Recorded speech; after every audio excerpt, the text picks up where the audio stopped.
Ayah Dodi Sudrajat meninggal dunia, cerita Dodi saat kepergian kakek Vanessa Angel. Kabar duka kembali datang dari ayah Dodi Sudrajat yang telah tutup usia pada Kamis 17 Februari 2022 pukul 17.30 waktu Indonesia Barat. Hal tersebut ditanggapi oleh ayah mendiang Vanessa Angel, Dodi Sudrajat. Dilansir dari kanal YouTube Official Nitnote pada Jumat 18 Februari 2022, Dodi Sudrajat menceritakan kepergian sang ayah. Dodi Sudrajat mengungkapkan bahwa sang ayah meninggal di usia 91 tahun. Dodi juga mengungkapkan bahwa sang ayah meninggal tidak sedang sakit dan meninggal dalam keadaan di rumah.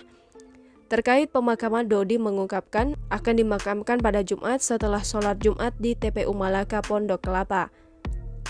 Dodi juga menceritakan bahwa meninggalnya sang ayah sama seperti anaknya mendiang Vanessa, bertepatan di hari Kamis dan dimakamkan di hari Jumat.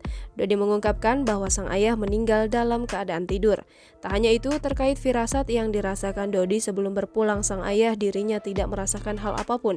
Namun diketahui saat sebelum berpulangnya sang ayah meminta Dodi untuk membelikan kebutuhannya. Dodi Sudrajat juga mengakui bahwa sang ayah meminta ingin bertemu cicitnya Galaski.